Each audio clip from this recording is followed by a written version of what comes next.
চাঁদের ম্লান আলোয় রাস্তাটা ফাঁকা অংশটা যেন একটা মৃত থিয়েটারের মঞ্চ। মানবটি চাইনিজ শানিত কুড়ালটা হাতে তুলে নিল। ধাতব কুড়ালের ধার শীতল বাতাসে ক্ষণিকের জন্য ঝলসে উঠল। তারপর ধীর পায়ে অগ্রসর হলো সে। সামনে পড়ে থাকা আহত লোকটি রক্তাক্ত হাত দিয়ে মাটি আঁকড়ে ধরে পিছিয়ে যেতে চাইল, কিন্তু তার পায়ের শক্তি তখন প্রায় নিঃশেষ। তার ফ্যাঁস কণ্ঠে অস্পষ্ট কিছু কথা বেরোলো, ক্ষমা প্রার্থনা, অসহায় আকুতি। কিন্তু শিকারের দৃষ্টি নির্লিপ্ত, হৃদয় একটু নরম হলো না। এক ঝটকায় কুড়াল তাড়াতাড়ি চালিয়ে দিল সে। একটা ভয়ঙ্কর শব্দ হয়ে ওঠে, যেন কাঠ ফাটার আওয়াজ। মুখের হাড় ভেঙে দুমড়ে মুচড়ে গেল। রক্ত আর মাংস ছিটকে গিয়ে কালো রাস্তার উপর অদ্ভুত এক শিল্পকর্মের মতো ছড়িয়ে পড়ল। এক মুহূর্তের জন্য সে থামল, যেন এই দৃশ্যটা উপভোগ করছে। তারপর আবার শুরু করলো তার নৃশংস খেলা। লোকটির হাত দুটো সে একের পর এক আলাদা করলো নিখুঁত দক্ষতায়। তারপর বুক, পেট, গলা সব কিছু কসাইয়ের ছুরির মতো নির্ভুলভাবে কেটে ফেলল। কুড়ালের প্রতিটি কোপ ছিল হিম শীতল দক্ষতায় পরিপূর্ণ, যেন সে বহুদিন এক দক্ষ কারিগর। শরীরের অংশগুলো ছড়িয়ে পড়ল রক্তে ভেজা ফুটপাতে। তার ঘন লাল রক্ত রাস্তা বেয়ে প্রবাহিত হতে লাগলো। শেষ নিঃশ্বাসের আগের সেই অস্পষ্ট কান্না বাতাসে মিলিয়ে গেল। অন্ধকারের বুক চিরে শোনা গেল শুধু ভারী নিঃশ্বাস আর কুড়ালের ঠান্ডা ধাতব শব্দ। মানবটি ঘুরে দাঁড়ালো, তার চোখ বিংশ কন্যার দিকে স্থির, তীব্র, উত্তপ্ত, যেন লেলিহান শিখার দীপ্তি। এক হাতে ধরে রাখা চাইনিজ কুড়ালটি থেকে টপ টপ করে রক্ত চুয়ে পড়ছে, জমাট লাল ছাপ তৈরি করতে রক্ষ পিচ ঢালা রাস্তার ওপর। তার গতি ধীর, কিন্তু প্রতিটি পা যেন ভারী প্রতিজ্ঞায় বাঁধা। মেয়েটি নিঃশ্বাস বন্ধ করে দাঁড়িয়ে আছে। সময় যেন থমকে গেছে চারপাশে। বাতাসে মৃত্যু ও ভয়ের শীতল গন্ধ মিশে গেছে। মানবটি যখন এগিয়ে গেল, সেই আহত লোকটি বেদনা ভরে চিৎকার করে কেঁদে উঠল। কিন্তু সেই কান্না পাষাণ মানবের মনে কোনো দাগ ফেলল না। তার মুখের কঠিন রেখাগুলো আরেকবার গম্ভীর হলো। রক্তে ভেজা কুড়ালটি আকাশের দিকে উঠল, তারপর এক নিখুঁত দক্ষতায় সে নেমে এলো লোকটির বাকি এক হাতে। হাড় গোস্ত ভেদ করে তীব্র ফলাটি এতটাই গভীরভাবে প্রবেশ করলো যে এক মুহূর্তের জন্য মনে হলো সময় থমকে গেছে। পরক্ষণে শরীর থেকে হাড়টা আলাদা হয়ে মাটিতে পড়ল। রক্তের স্রোত চারপাশে ছিটকে পড়ল, আর বাতাসে ভেসে উঠল এক বিভৎস আর্তনাদ। লোকটি যন্ত্রণায় গড়াগড়ি খাচ্ছে, তার মুখে চিৎকারের ছাপ। কিন্তু যে মানব তার সামনে দাঁড়িয়ে আছে, তার চোখে এক বিন্দু করুণা নেই। তার দৃষ্টি বরং তীক্ষ্ণ, যেন শিকারকে শেষ করার জন্যই জন্ম হয়েছে তার অস্তিত্বের। হাতের কুড়াল যেন তার আত্মারই এক অংশ। প্রতিটি আঘাত নিখুঁত, নির্মম, অথচ শৈল্পিক। লোকটির মুখ লক্ষ্য করে একের পর এক কোপ পড়তে থাকে। হাড় চূর্ণ হয়, দাঁত ভেঙে যায়, চোখের কোটর থেকে রক্ত ও মাংসের এক অবর্ণীয় মিশ্রণ ছড়িয়ে পড়ে চারপাশে। এরপর পা দুটোতে নামলো সেই অমোঘ কোপ। 1, 2, 3। শরীর থেকে ছিন্ন হয়ে গেল পদযুগল। রক্তের বন্যা বইতে থাকলো মাটিতে। লোকটির নিথর দেহ তখনও কিছুটা কাঁপছিল, কিন্তু তাতে মানবের কোনো ভ্রুক্ষেপ নেই। শেষ কোপটি এসে পড়ল তার গলায়, আর মুহূর্তেই মধ্যেই কাটা মাথাটি গড়িয়ে গেল একপাশে। রক্তাক্ত পুরুষাঙ্গে আরেকটি কোপ বসিয়ে সে নিশ্চিন্ত করল যে তার শিকারের কোনো অস্তিত্বই আর অবশিষ্ট নেই। মেয়েটি যেন শূন্য দৃষ্টিতে দাঁড়িয়ে আছে, তার শরীর জুড়ে এক ভয়ানক শীতলতা, যা তার শরীরের প্রতিটি রন্ধ্রে শীতল আতঙ্ক ছড়িয়ে দিচ্ছে। মানবের নিষ্ঠুরতা যেন এক মূর্তিবান বিভীষিকা, যা তার চোখের সামনে বাস্তব হয়ে ধরা দিয়েছে, যেখানে নিষ্ঠুরতা তার নগ্ন রূপে প্রকাশ পেয়েছে। কন্যাটি সেই দৃশ্য থেকে চোখ ফেরাতে পারছে না। তার হৃদস্পন্দন যেন এক নিঃশব্দ চিৎকার হয়ে উঠছে। তার গলা শুকিয়ে এসেছে, নিঃশ্বাস ভারী হয়ে উঠছে, কিন্তু সে চোখ ফিরিয়ে নিতে পারছে না। মানবটা তখনও থেমে নেই। অবশেষে মানবটি জলা কাটার মতো এক কোপ মেরে লোকটির বক্ষ ফেরে ফেলল। মৃতদেহের বক্ষের হৃৎপিণ্ডটা একটানে বের করলো সে। রক্তে ঢাকা সেই হৃৎপিণ্ডটি তার হাতে এখনো কাঁপছে। জীবনের শেষ স্পন্দন যেন সেখানে বন্দি হয়ে আছে। এরপর ঘুরে ওই লোকটার সেই সঙ্গীর কাছে গেল। একই ভয়ঙ্কর দৃশ্যের পুনরাবৃত্তি, বুক চিরে হৃদয় বের করে আনা, নিপুণতায় বক্ষ বিদীর্ণ করে বের করে আনলো আরেকটি রক্তাক্ত হৃদয়। এবার দু হাতে দুটি হৃৎপিণ্ড ধরে মেয়েটার সামনে এসে দাঁড়ালো সে, যেন এক শিকারী যে তার সর্বশেষ বিজয়ের ট্রফি উপার্জন করেছে। সে এক পলক মেয়েটির চোখে চাইল। তার ঠোঁটে এক অমোঘ অস্বাভাবিক হাসি ফুটে উঠল, যা রাতের অন্ধকারেও হার মানিয়ে দেয়। মেয়েটি এতক্ষণে দম বন্ধ করে দাঁড়িয়েছিল। চারপাশের নীরবতায় ভয়, আতঙ্ক আর মৃত্যু যেন তার গায়ে শীতল ছোঁয়া দিয়ে গেল। মানবটির এই নিষ্ঠুরতার দৃশ্য তার মানসপটে গভীর দাগ কেটে গেল। তার মানে হলো সে দুঃস্বপ্নের মধ্যে আটকা পড়ে আছে, যেখানে থেকে মুক্তি পাওয়া অসম্ভব। এবার সে মানসিকভাবে পুরোপুরি ভেঙে পড়ল। এমন সময় এক যুবক এবং বডিগার্ডরা গাড়ি নিয়ে সেখানে পৌঁছালো। যুবকটি দ্রুত গতিতে ছুটতে আসলো গাড়ি থেকে নেমে। আর এখানে ওখানে চারদিকে খণ্ডিত মাংসের টুকরো, হাত পা মাথা দেখে কাহিনী কি হয়েছে বুঝতে দেরি হলো না। সে এক গভীর শ্বাস ফেলে বডিগার্ডদের এগুলো পরিষ্কার করার আদেশ দিল। মানবটি মেয়েটির অবস্থা দেখে অদ্ভুত এক হাসি দিল। হৃৎপিণ্ড দুটি তাকে দেখিয়ে ছুঁড়ে ফেলে দিল দূরে কোথাও।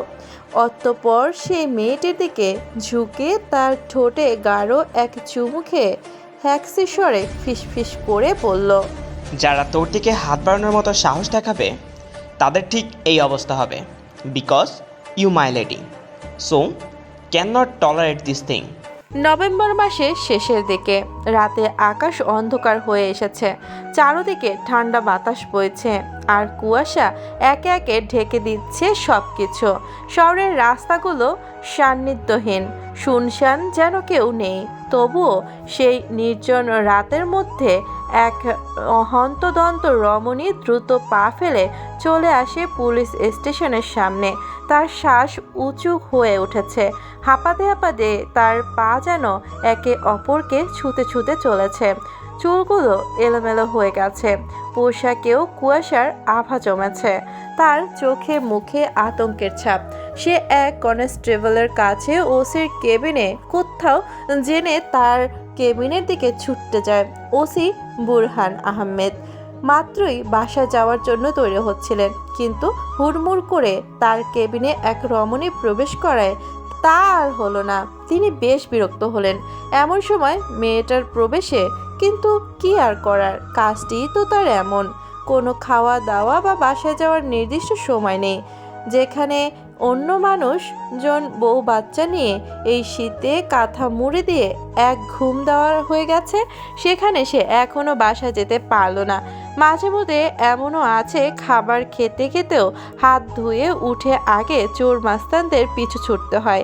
তিনি দীর্ঘ শ্বাস ফেলে আবার তার চেয়ারে বসলেন আর মেয়েটার সাথে আসা কনস্টেবলকে মেয়েটার জন্য এক গ্লাস পানি দিতে বলে।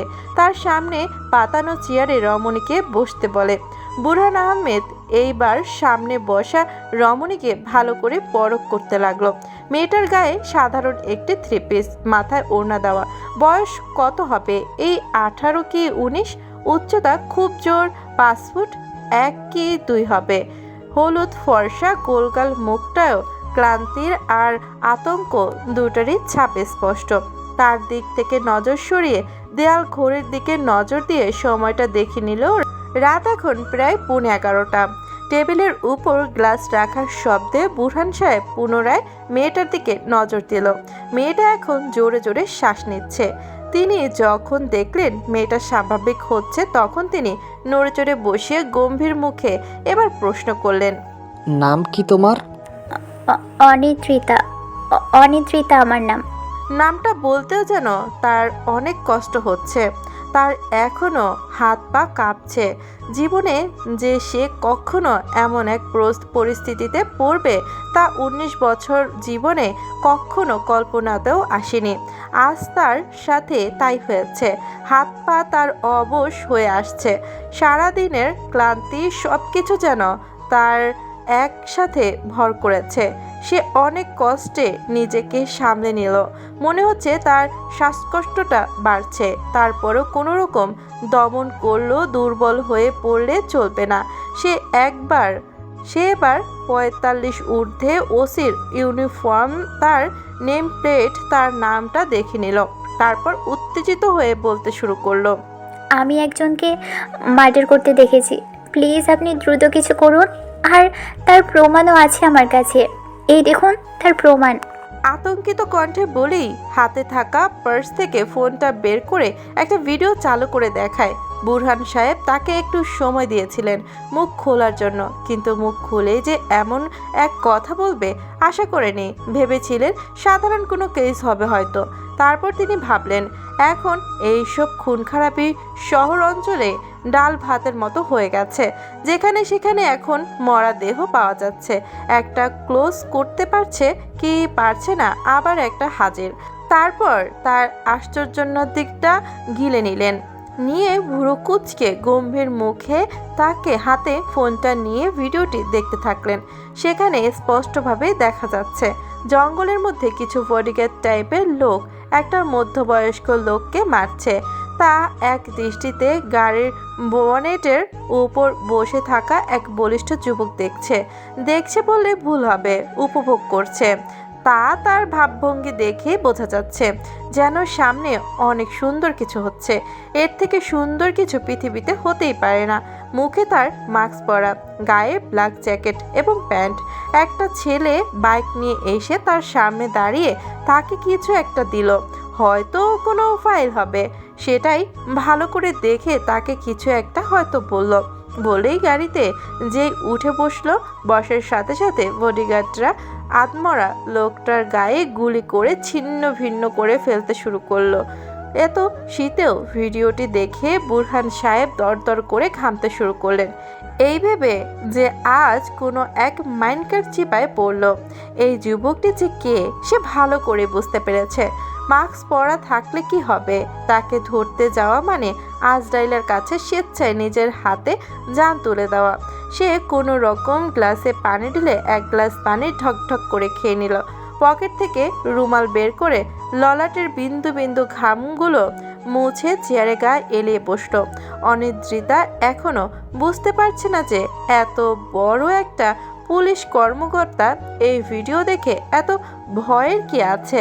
তার বিষয় না হয় ভিন্ন। তার ললাটে ভাঁজ পড়ে। তীক্ষ্ণ দৃষ্টিতে বুরহান সাহেবকে পর্যবেক্ষণ করে নিয়ে বলে ওঠে, আপনি দ্রুত আমার সাথে চলুন। ওই লোকটা চলে গেছে তো কি হয়েছে? ওর বডিগার্ডগুলো হয়তো এখনও ওখানে আছে লাশ গুম করার জন্য। ওদের ধরতে পারলেই তার খোঁজ পাওয়া যাবে। বলে উত্তেজিত হয়ে অনিদ্রিতা চেয়ার ছেড়ে উঠে দাঁড়ায়। যেই না যাওয়ার জন্য পা বাড়াবে তখনই শুনতে পেল, এই শহরে নতুন? অনিদ্রিতা ঘুরে দাঁড়ালো। তার ভুরু জোড়া কুঁচকে যায় এমন প্রশ্ন শুনে।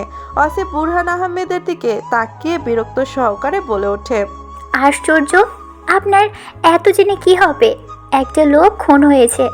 খুনিকে না ধরে আমার বিষয়ে আপনার এত জেনে কি হবে? আমার কিছুই হবে না, তবে তোমার অনেক কিছুই হতে পারে। এই শহরে নতুন, তাই তো? তার এমন কথায় অনিদ্রিতা গম্ভীর মুখে উত্তর দেয়, হ্যাঁ। প্রায় তোমার বয়সী আমার এক মেয়ে আছে, বুঝলে? যদি জানের বাঁচার ইচ্ছা থাকে এখানে এইসব ভুলে যাও। এই শহরে নতুন, তাই বুঝতে পারোনি আস্তে আস্তে সব জানতে পারবা। একজন এত বড় পুলিশ কর্মকর্তার মুখে এমন কথা শুনে হতবাক হয়ে পড়ল অনিন্দিতা। সে বুঝলো এরা খুনিদের চেনে, হয়তো তাদের কেনা গোলাম হবে, না হয় তো এত বড় প্রমাণ দেখানোর পরও চুপ মেরে কিভাবে বসে থাকতে পারে।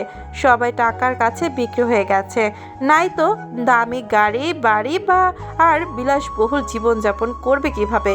সামান্য এই বেতনের টাকায় এদের আবার পেট চলে নাকি? এইসব ভেবে সে মনে মনে তাচ্ছিল্যভাবে হাসলো, তারপর গম্ভীর কণ্ঠে বলল, ওরা যে কোনো ভালো লোক না সে আমি এক্ষুনি বুঝতে পেরেছি, তাই আস্তে আস্তে বোঝার প্রয়োজন নেই। আর আপনার কথা শুনেই বুঝতে পারছি আপনি এদের চেনেন, তাহলে ভালোই হলো, এদের আর কষ্ট করে খোঁজা লাগবে না। এবার বুরহান সাহেব বেশ চটে গেল। তার কি জানের মায়া নেই নাকি? তিনি বিরক্ত হয়ে গুরু গম্ভীর মুখে বলতে শুরু করলেন, তোমার এমন সাহসিকতা দেখে ভালো লাগলো, কিন্তু এখানে আমাদের কিছুই করার নাই। তুমি যেখানে যাও না কেন তাকে কেউ আটকিয়ে রাখতে পারবে না। তুমি হয়তো আমাকে খারাপ ভাবতে পারো, কিন্তু আমার একটা পরিবার আছে, তাদের কথাও ভাবতে হয়। তুমি আমার মেয়ের মতো, তাই আমি চাইছিলাম না যে তুমি কোনো বিপদে পড়ো, তাই সাবধান করে দিলাম। এখন ভালোই ভালো মেয়ের মতো বাসায় যাও। এক একটা মেয়ে এত রাত্রে বাইরে থাকা ভালো না। অনিদ্রিতা বুঝতে পারল এখানে আসা অকারণ, কিছু হবে না যতই মুখে মধু নিয়ে কথা বলুক। এরা যে ওদের টাকার কাছে বিক্রি সে ভালো করে বুঝতে পারল। আচ্ছা, আপনাদের কিচ্ছু করা লাগবে না, যা করার আমিই করব। বলেই টেবিলের উপর থেকে ফোনটা হাতে নিয়ে ভিডিওটা অন করতে যেয়ে দেখে কোনো ভিডিও নাই। সে এবার বুঝতে পারল আসলে সে কত বড় একটা বোকামি করে ফেলেছে। আর বোঝার সাথে সাথেই তার মাথাটাও রাগে ক্ষোভে দপদপ করে জ্বলে উঠল। অনিদ্রিতা চেঁচিয়ে বলে উঠল, আপনি কোন সাহসে ভিডিওটা ডিলিট করেছেন? আপনি এটা কি করলেন? এতক্ষণ তাহলে এই জন্য অভিনয় করছিলেন, সেই সুযোগে আপনি ভিডিওটা ডিলিট করে দিয়েছেন? ওসি বুরহান আহমেদ এবার কুটিল হেসে উঠল।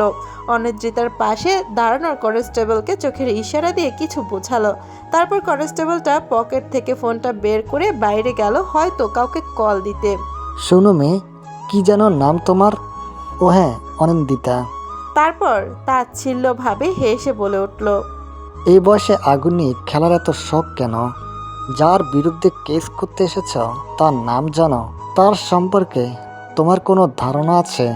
এমন কোনো কারাগার হয়নি যেখানে তাকে বন্দি করে রাখা যায়। বড় বড় নেতা মন্ত্রী তার হাতে থাকে। তাকে এই সামান্য ভিডিও দেখে গ্রেপ্তার করব, যেখানে খুব সহজে এটা মিথ্যা প্রমাণ হয়ে যাবে যে ওটা ও না।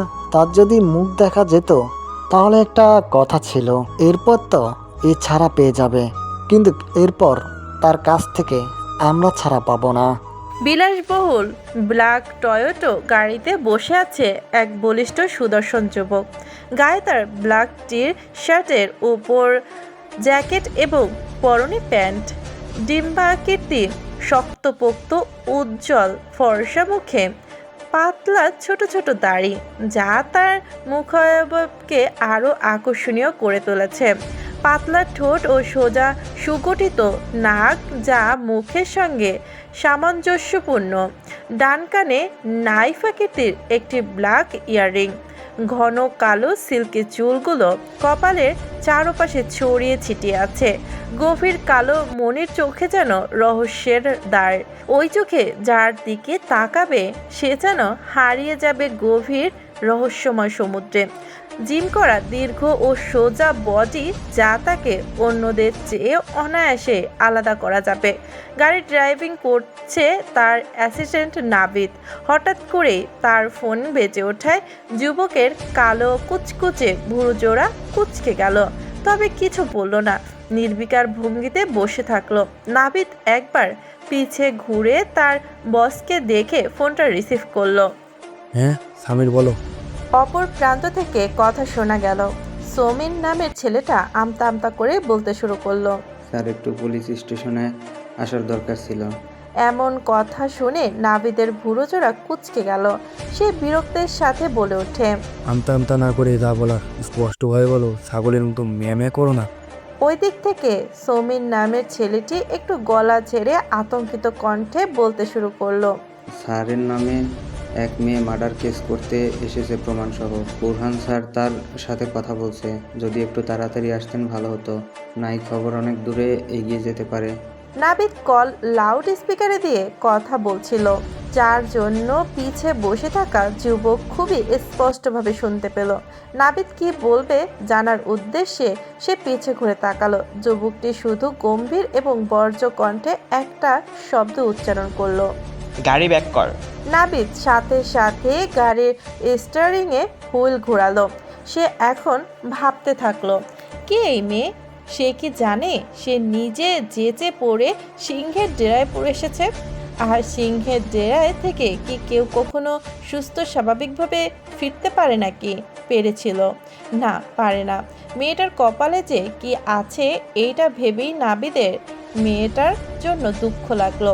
পুলিশ স্টেশন, রাত 11:47 ঘরে। ঘন কালো মেঘে ঢেকে যাওয়া আকাশের মতোই তার আগমন হলো। চারপাশের পরিবেশ যেন অদ্ভুত একটা অস্থিরতায় জড়িয়ে পড়ল। দূর থেকে ভেসে আসা তার পায়ের ভারী আওয়াজ ক্রমশ স্পষ্ট হয়ে উঠল। তার পায়ের ধাপগুলো মাটি যেন অনুভব করতে পারছে, ভারী ধীর এবং নির্ভীক। যখন সে প্রবেশ করলো, কেউ কথা বলার সাহস করলো না। আবার অনেকে আশ্চর্য হয়ে তাকিয়ে আছে এত রাতে এখানে তার উপস্থিতি দেখে। তার দৃষ্টি পড়ার সাথে সাথে সবাই চোখ নামিয়ে ফেলল। সবাই তাকে দেখে এমন চোখ নামিয়ে মাথা নত করায়। যুবকটি মনে মনে বাঁকা হাসল, কিন্তু তার এই হাসি কেউই দেখতে পেল না। ওসি বুরহান আহমেদ যেন তার আগমনের অপেক্ষায় ছিলেন। তার আসার সাথে সাথে চেয়ার ছেড়ে উঠে সালাম দিল। সে জানে এই বান্দা তার সালামের জবাব কখনোই দেবে না, তাও সম্মান জানাতে এইটুকু করা। Mister Humayun Kaiser, please sit. OC Burhan আহমেদের মুখে নিজের নাম শুনে উমাইর এমনভাবে তাকালো যেন সে দৃষ্টি দিয়ে তাকে ভস্ম করে দেবে। তার চোখে এক ধরনের শীতল তেজ যেন মুহূর্তেই বাতাসের উষ্ণতা কেড়ে নিল। ওসি বুরহান সাহেবের কণ্ঠ শুকিয়ে এলো, যেন কেউ তার কলেজার সমস্ত পানি শুষে নিয়েছে। হঠাৎ করে তার তীব্র তৃষ্ণা পেল, গলাটা শুকিয়ে কাঠ হয়ে গেল। তিনি কিছুটা একটা বলার চেষ্টা করলেন, কিন্তু জিহ্বা যেন মুখের ভেতর তালা লেগে গেছে। ঠিক তখনই বর্জ্যের মতো গমগমে কণ্ঠস্বর কানে আঘাত হানল। আমি এখানে খোশ গল্প করতে আসিনি যে বসতে হবে, আর বসতে হলেও আমাকে কারো অনুমতি নিতে হয় না। আমার যা দরকার আমি তা আদায় করে নিতে জানি। ওসি বুরহান কেঁপে উঠলেন। দ্রুত মাথা ঝুঁকিয়ে কণ্ঠস্বর প্রায় ফুসফুস করে বেরোলো, সরি স্যার, ভুল হয়ে গেছে। উমাইর নিষ্পিত দৃষ্টিতে তাকিয়ে রইল, যেন অনুতাপ কিংবা ক্ষমা প্রার্থনা তার জন্য মূল্যহীন। ঠান্ডা কণ্ঠে সংক্ষিপ্ত নির্দেশ এলো, এত কথা আমার পছন্দ না, কাজের কথায় আসেন। কোথায় সে মেয়ে? উমাইরের কথা শুনে বুরহান সাহেবের কিছুক্ষণ আগের ঘটনাগুলো মনে পড়ে গেল। কিছুক্ষণ পূর্বে ওসি বুরহান আহমেদের কথা শুনে অনিন্দ্রিতার রাগ যেন আরও বেড়ে গেল। তাহলে যেখানে আপনি নিজেকেই বাঁচাতে পারবেন না, সেখানে অন্যদের কিভাবে নিরাপত্তা নিশ্চিত করবেন? নিজের যদি প্রাণের মায়া এতই থাকে তাহলে বাড়িতে বসে থাকুন। এখানে এসে ভয় পাওয়ার কি দরকার? ওসি বুরহান এতক্ষণ ধৈর্য ধরে কথা বলছিলেন, কিন্তু অনিদ্রিতার তাচ্ছিল্যপূর্ণ কথা শুনে মেজাজ হারিয়ে ফেললেন। টেবিলে ভারী থাপ্পড় দিয়ে চেয়ার ছেড়ে উঠে দাঁড়ালেন তিনি। এমি, এতক্ষণ ভালোভাবে কথা বলছিলাম, তাও ভালো লাগছে না, তাই না? আমার প্রাণের মায়া আছে, তাতে তোমার কি? তোমার যদি ভয় না থাকে তাহলে যাও না, সামনে গিয়ে তার সঙ্গে দেখা করো, তাকে ধরে নিয়ে আসো। অনিদ্রিতা ওসির এমন আচরণে বিরক্ত হয়ে গলা শক্ত করে বলল, তো আপনি এত কিছু যখন বললেন, তখন এবার আমাকে তার পরিচয়টা দিয়ে ধন্য করবেন কি? বুরহান আহমেদ দম নিয়ে ধীর স্বরে বললেন, কায়সার ওয়াসিম মাহমুদের একমাত্র ছেলে, কায়সার আহমেদ আগ্রি। প্রথম নামটা শুনে অনিদ্রিতার ভুরু কুচকালো না, কিন্তু পরের নামটা শুনে যেন তার শরীরে সব রক্ত এক মুহূর্তের জন্য থমকে গেল। চোখ বিস্ফোরিত হয়ে গেল এক পলকের জন্য। কিছু একটা মনে পড়ে গেল যেন। এক সেকেন্ডও দাঁড়ালো না সে। যেভাবে তড়িঘড়ি করে এসেছিল ঠিক সেভাবেই পেছন ফিরে ছুটতে বেরিয়ে গেল। ওসি বুরহান আহমেদ হতভম্ব হয়ে দাঁড়িয়ে রইলেন। কি হলো? এতক্ষণ তো সে একটু ভয় পাচ্ছিল না, বরং সাহস দেখাচ্ছিল, কিন্তু এই নাম শোনার পর কেন হঠাৎ এমন প্রতিক্রিয়া? তিনি পেছন থেকে ডাক দিলেন, এ মেয়ে, শুনো তো। কিন্তু অনিশ্চিতা একবারও থামল না, এক মুহূর্তের জন্য পেছন ফিরে তাকালো না, যেন দাঁড়ালেই তার জীবনের ভয়ঙ্কর কিছু ঘটে যাবে। ওসি বুরহান আহমেদের অন্য মনস্ক ভাব দেখে উমায়ের ভেতরে বিরক্তি আর রাগ একসঙ্গে জ্বলে উঠল।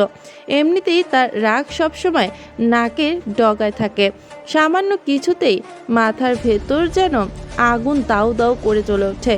সে আজ সহ্য করতে পারল না। টেবিলের উপর জোরে একটা থাপ্পড় বসিয়ে দিল। থানার ভেতর ধাতব শব্দর প্রতিধ্বনি হলো, যেন দেয়ালগুলো কেঁপে উঠল। বুরহান আহমেদ তো বটেই, আশেপাশের কজন অফিসারও চমকে উঠল। উমাইর দাঁতে দাঁত চেপে ঠান্ডা অথচ হুমকির সুরে বলল, I ask you something. Burhan Ahmed গলা শুকিয়ে আসায় ঢোক গিলল, তারপর দ্রুত বলল, সরি স্যার, আমি তাকে আটকানোর চেষ্টা করেছিলাম, কিন্তু সে আমার কথা না শুনে হন্তদন্ত করে থানার বাইরে চলে গেছে। উমাইর কথাটা শুনে সামান্য থমকালো। তার কপালের ভাঁজ গভীর হলো, রাগ হলো, তবে সেটা সে চেপে রাখলো। সংযত স্বরে আবার প্রশ্ন করলো, তার নাম কি? কোথায় থাকে? কিছু জানেন? শুধু নামটাই বলেছিল স্যার, অরেন্দিতা। এই শহরে নতুন। উমাইর নামটা মনে মনে কয়েকবার আওড়ালো। অনিদ্রিতা একটা অদ্ভুত অনুভূতি তার ভেতর উকি দিল, তবে সেটা পাত্তা না দিয়ে সে আবার বলল, এই শহরে নতুন বলছেন? জি স্যার, তাই হয়তো আপনাকে চিনতে পারেনি, ভুল করে ফেলেছে। উমাইরের ঠোঁট শক্ত হলো, গলায় ঈষৎ বিদ্রুপ ফুটে উঠল। ভুল না, একটু বেশি সাহস দেখিয়ে ফেলেছে। কেমন দেখতে ছিল সে? প্রশ্নটা শুনে বুরহান আহমেদ সামান্য ঘাবড়ে গেল। সে কি আর মেয়েটাকে এত খুঁটিয়ে দেখেছে? কিন্তু এখন যদি সঠিক বর্ণনা দিতে না পারে, তাহলে আজ নিঃশ্বাস নেওয়াটাই কঠিন হয়ে যাবে। সে মনে করার চেষ্টা করলো। মেয়েটা উচ্চতায় পাসপোর্ট 1-2 ইঞ্চি হবে, দেখতে হালকা গোলুমুলো, গোলগাল মুখ, হলুদাভ পশা, সাধারণ কোনো ঘরের মেয়ে মনে হয়। তার পোশাক দেখে সেটা বোঝা যাচ্ছিল। বলেই একটু থামলো, তারপর স্মৃতি হাতড়ে আবার বলল, চোখের আকার একটু ছোট, কিন্তু অভিব্যক্তি তীক্ষ্ণ। কথা না বললেও চোখ যেন অনেক কিছু বলে দিচ্ছিল। চোখের নিচে হালকা ডার্ক সার্কেল ছিল, ঠোঁট হালকা ফোলা, নাক সরু ও সূক্ষ্ম, যেন নিখুঁতভাবে খোদাই করা। সবচেয়ে আলাদা সেটা হলো তার বাম চোখে একটা তিল আছে, গলার নিচে 2টা তিল ছিল। উমাইর চুপচাপ শুনছিল। বুরহান আহমেদ শেষ করতেই এক মুহূর্ত চোখ বন্ধ করলো। মেয়েটার বর্ণনা শুনে তার মনে হলো একবার দেখলে হয়তো আবারও তাকানোর ইচ্ছে হবে। অদ্ভুত এক আকর্ষণ আছে, কিন্তু এই মুহূর্তে আকর্ষণ নয়, রাগটাই তার শরীরে প্রবাহিত হচ্ছে। সে কোনো মন্তব্য না করে শুধু গটগট করে থানার বাইরে বেরিয়ে গেলেন, তবে মনে মনে একটাই শপথ নিল, এই মেয়েকে তো আমি দেখে নিব অবশ্যই। কিন্তু তার মনের এক কোণায় একটা প্রশ্ন খচখচ করছিল। কিছু একটা যেন ঠিক মিলছে না, কিন্তু কি সেটা ঠাহর করতে পারল না, অথবা হয়তো করতে চাইলেন না। অনিদ্রিতা বাসায় এসে প্রথমে এত শীতের মাঝেও স্নান করতে গেল। ঠান্ডা জল তার শরীরের উপর পড়ে, একে একে সমস্ত ক্লান্তি যেন চলে যেতে শুরু করলো। স্নান শেষে সিক্ত শরীর নিয়ে বিছানায় এসে শুয়ে পড়ল। মাথা তুলতে না পেরে সোজা শরীর এলিয়ে দিল বিছানায়। চোখে অস্বস্তি অনুভব করতে লাগলো। মনে হচ্ছে শরীরটা একে একে নিস্তেজ হয়ে পড়ছে, অবশ হয়ে যাচ্ছে। সে চোখ বুজে গম্ভীর শ্বাস নিল সে, যেন সারা দিনের ক্লান্তি এক নিঃশ্বাসে গলে মিশে যায়। মনে মনে ফিরে গেল আজকের দিনের প্রতিটি ঘটনার কাছে। এক এক করে সব কিছু যেন স্পষ্ট হয়ে উঠতে লাগলো। শহরের এক জনমানবহীন গলির শেষ প্রান্তে ভাড়া থাকে সে। এই এলাকায় সন্ধ্যার পর থেকেই নেমে আসে এক ধরনের নিস্তব্ধতা। মানুষের আনাগোনা কমে আসে। সকাল থেকে বিকেল পর্যন্ত সে কাজ করে এক ক্যাফেতে, যেখানে কাজ জুটেছিল এক কলেজের বান্ধবীর মাধ্যমে। সে তার কাজিনদের ক্যাফেতে কাজের সুযোগ করে দেয়, আর পরে সে নিজের খরচ সামলাতে দুটো টিউশনি নেওয়ার সিদ্ধান্ত নেয়। আজও প্রতিদিনের মতো ব্যস্ততা শেষে ক্লান্ত শরীর নিয়ে বাসায় ফিরছিল। একটু বিশ্রাম নিয়ে আবার বেরিয়ে পড়ে টিউশনি পড়াতে, কিন্তু আজ একটু বেশি দেরি হয়ে গিয়েছিল। পড়ানো শেষে বেরিয়ে দেখে রাস্তায় গাড়ির চিহ্ন মাত্র নেই। এই এলাকায় এমনটাই হয়, রাতে যানবাহন পাওয়া বেশ কঠিন। তাই হাঁটতে হাঁটতে বাসার পথে রওনা দেয়। রাতের শহর তখন নিস্তব্ধ, বাতাসে এক অদ্ভুত থমথমে অনুভূতি। অনিশ্চিতা দ্রুত পায়ে হাঁটছিল নিজের বাড়ির দিকে। দিনের শেষ প্রহর হওয়ায় রাস্তার লোকজনের চলাচল অনেকটাই কমে গেছে। তার বাড়ি গলির একবারে শেষ প্রান্তে, যেখানে তার কেউই থাকার কথা না। বাড়ির পেছনে ঘন জঙ্গল, অন্ধকারে যেখানে কিছু দেখা যায় না। বাড়ির দরজায় পৌঁছানোর আগ মুহূর্তে আচমকা তার কানে এলো এক অস্বাভাবিক শব্দ। শুকনো পাতার উপর কারো ভারী পায়ের চাপ, যেন কেউ টেনে হিচড়ে কিছু একটা নিয়ে যাচ্ছে। মুহূর্তেই তার পা থমকে গেল। শিরদাঁড়া পেয়ে ঠান্ডা স্রোত নেমে গেল শরীর জোরে। শব্দটা ঠিক কোথা থেকে আসছে বোঝার জন্য সে চারপাশে তাকালো। কৌতূহল বাঙালির সহজাত স্বভাব, আর অনিদ্রিতাও তার ব্যতিক্রম নয়। ধীরে ধীরে সে জঙ্গলের দিকে পা বাড়ালো, নিঃশব্দে এড়িয়ে গেল শব্দের উৎসের দিকে। একটু সামনে গিয়ে ঘন পাতার আড়াল থেকে উকি দিতেই দেখলো জঙ্গলের ভেতর কয়েকটি গাড়ি রাখা। তার ভেতরটা দুলে উঠল। এত রাতে এই নির্জন স্থানে গাড়িগুলো কেন? আর তখনই যা দেখলো তার জন্য মোটেও প্রস্তুত ছিল না। গাড়ির সামনে কয়েকজন লোক দাঁড়িয়ে আছে, তাদের চোখে মুখে একটা নির্মম নিষ্ঠুরতা। একজনকে মাটিতে ফেলে রাখা হয়েছে, কাতরাচ্ছে সে। সাহায্যের আকুতি ফুটে উঠেছে তার চোখে। তারপর ঠান্ডা মাথায় বন্দুক ঠেকিয়ে তাকে ঝাঁঝরা করে দিল। মুহূর্তের মধ্যেই গুলির শব্দে কেঁপে উঠল নীরব রাত। মাটিতে লুটিয়ে পড়ল মানুষটা, নিথর প্রাণহীন। অনিদ্রিতার শরীর জমে গেল ভয়ে, নিঃশ্বাস বন্ধ হয়ে আসছিল। কিন্তু প্রাণপণে মুখ চেপে ধরে শব্দ আটকানোর চেষ্টা করলো। এতটুকু ভুল হলেই সেও সেই মৃতদেহের পাশে পড়ে থাকতো। হাত কাঁপছিল, তবুও পার্স থেকে ফোন বের করে দ্রুত ভিডিও করতে লাগলো। কিন্তু প্রমাণ হাতে রাখতে হবে, নইলে কেউ বিশ্বাস করবে না। তারপর আর দেরি করলো না, ধীরে ধীরে পিছু হটে যতটা সম্ভব নীরবে, আর তারপর দৌড়। যত জোরে পারলো ছুটতে লাগলো পুলিশের দিকে। এক মুহূর্ত ভাবার সময় নেই। কিন্তু পুলিশ স্টেশনে গিয়েও সে পেল এক অপ্রত্যাশিত ধাক্কা। অভিযোগ জানানোর পর যখন ওসি মুখ থেকে অপরাধীর নাম শুনল, তখনই বুঝতে পারল সব শেষ। কারণ সেই নাম সে আগেও শুনেছে, এবং এই মুহূর্তে ওসি হয়তো তাদের খবর পাঠিয়ে দিয়েছে। তার সন্দেহে আরও দৃঢ় হলো যখন এক কনস্টেবল চোখের ইশারায় কিছু ইঙ্গিত করতে দেখল। এক মুহূর্ত অপেক্ষা না করে সেখান থেকে বেরিয়ে এলো সে। এখন তার একটাই চিন্তা, নিজেকে রক্ষা করা। রাতের অন্ধকারে একলা বসে অনিদ্রিতা ভাবছিল সবকিছু। এখানে থাকলে বিপদ অনিবার্য। একটাই পথ খোলা, এই বাসা ছেড়ে চলে যেতে হবে যত দ্রুত সম্ভব। চোখের পাতা ভারী হয়ে আসছিল। ক্লান্তি আর ভয়ের ঘোরে কখন যে ঘুমিয়ে পড়ল সে নিজেও জানে না। এই দিকে উমাইর ডুপ্লেক্সড একটি বাসার সামনে গাড়ি থামায়। মাঝ রাস্তায় তার অ্যাসিস্ট্যান্ট নাবিদ নেমে গিয়েছে, কারণ সে রেগে থাকলে একা থাকতে পছন্দ করে। কোনো রকম গাড়িটি পার্কিং করে গটগট করে হেঁটে বাসা ঢোকে।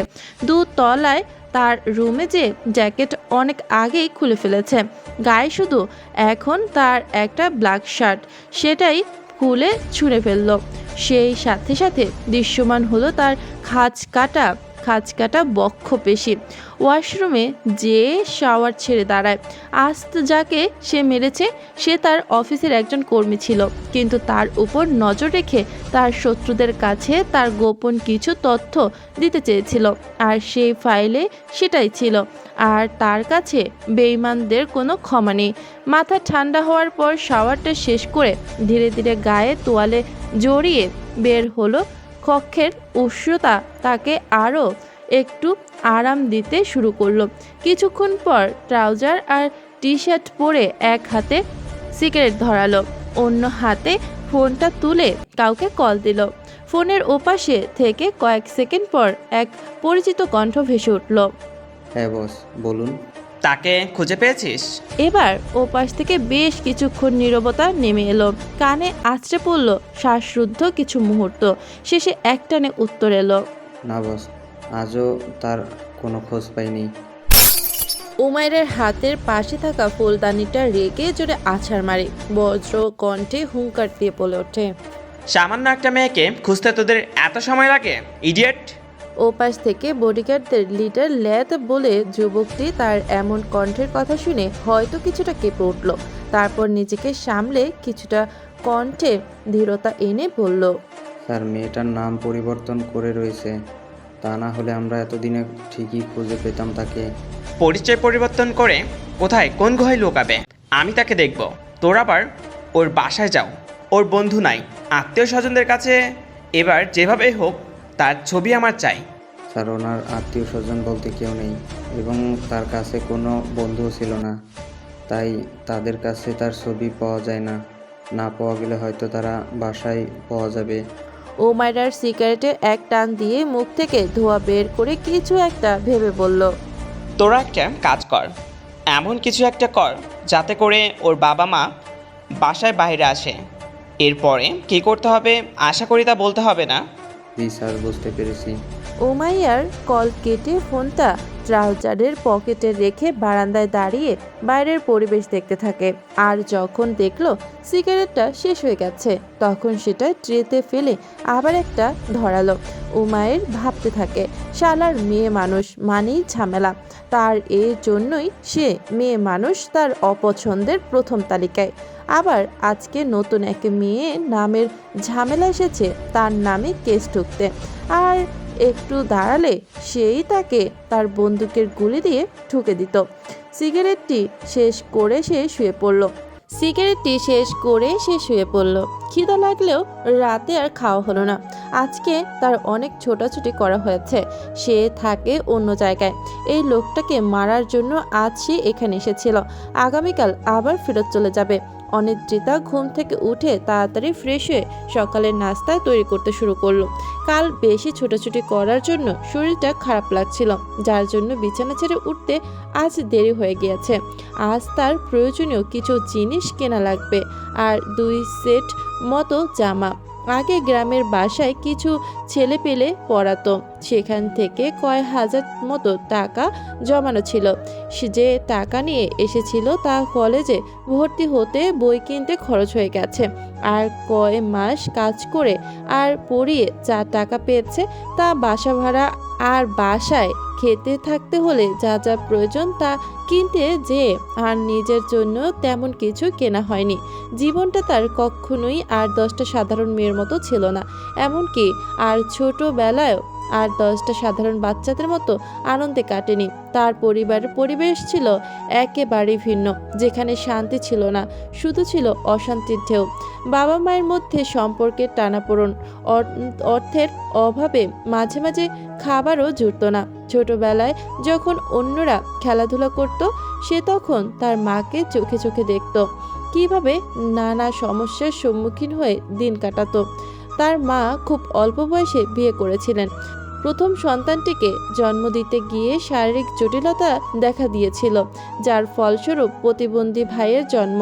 কয়েক বছর পর আবার সন্তান ধারণ করেন এবং এবারও আশা ছিল ছেলে হবে, কিন্তু হয় মেয়ে। একটি মধ্যবিত্ত পরিবারের সীমিত আয়ের এবং অবস্থা প্রতিবন্ধী ছেলে আর মেয়ের দায়িত্ব নিয়ে টানাপোড়েনের মধ্যেই দিন কাটত। অভাব, অনটন, মানসিক চাপ এবং পরিবারের সংঘর্ষ এইসব তার জীবনের অবিচ্ছেদ্য অংশ হয়ে উঠেছিল। ছোটবেলায় যখন এই পরিবেশের মধ্যে বড় হচ্ছিল তখন তার মন খুব ভেঙে পড়েছিল। এই সব কিছু তার শৈশবের আনন্দের স্মৃতির মধ্যে জায়গা পায়নি। যখন সে বড় হতে শুরু করলো তখন বুঝতে পারল তার জীবনটা অন্যদের মতো সুখী বা শান্ত হবে না। তার মনের গভীরে এক অস্বস্তি তৈরি হলো, যেন জীবনের প্রতিটি দিক একা একা মোকাবেলা করতে হবে। তার পড়াশোনা, পরিবারের চাপ আর নিজের মানসিক অবস্থা, এই তিনটি মিলে তাকে ক্রমশ ভেঙে ফেলেছিল। একসময় পড়াশোনায় খারাপ ফলাফল করলো, কিন্তু সে হাল ছাড়েনি। ধীরে ধীরে নিজের শক্তি খুঁজে পেল। এবার যখন সে নিজেকে গুছিয়ে নিতে শুরু করেছিল তখন জীবন আবার নতুন এক ঝড় নিয়ে এলো। সেই ঝড়ের মুখোমুখি হয়ে আজকের অনিদ্রিতা হয়ে উঠেছে এক কঠিন ও পরিপক্ক মানুষ। আগের মতো কান্না আসে না। এখন যে সে জানে জীবন এমনই, বাস্তবতার মুখোমুখি হতেই হয়। আর যে বাস্তবতার ভিতর থেকে নিজেকে শক্তিশালী করে তুলতে পারে সেই জীবনে সফল হয়। অনিশ্চিতা আজ জানে ম্যাচুরিটি বয়সে নয়, অভিজ্ঞতায় ফল। তার জীবনের প্রতিটি সংকট, প্রতিটি বাধা তাকে শিখিয়েছে, তাকে শক্তিশালী করেছে। এখন জীবনে বেঁধে দেওয়া পথ পাড়ি দিতে তার ভেতর এক অনন্য দৃঢ়তা এসেছে, যেটা আগের দিনে কখনোই ছিল না। অনিদ্রিতা খেয়ে সাধারণত একটি 3 পিস আর মুখে মাস্ক পরে বাইরে বের হয়। এখন নভেম্বর মাসের শেষের দিকে, তাই রাতে শীত লাগলেও দিনের বেলায় তেমন একটা শীত বোঝা যায় না। তাই আর শীতের পোশাক নিল না। এখন বিকাল 4:30, আর কিছুক্ষণ পরেই সন্ধ্যা নামতে শুরু করবে। শীতের এই কয় মাস বিকাল হলে চোখের পলকেই যেন সন্ধ্যা নেমে রাত হতে শুরু করে। ব্যস্ত এই শহরে যে যার কাজ দিয়ে ব্যস্ত, কেউই কাউকে খেয়াল করার সময় নাই। শীতের বিকালে শহরের কোলাহল এক অন্যরকম অনুভূতি। হালকা ঠান্ডা বাতাসে দিনের ক্লান্তি মিশে যায়, আর সূর্যের ম্লান আলো যেন পথঘাটকে সোনালি রঙে রাঙিয়ে তোলে।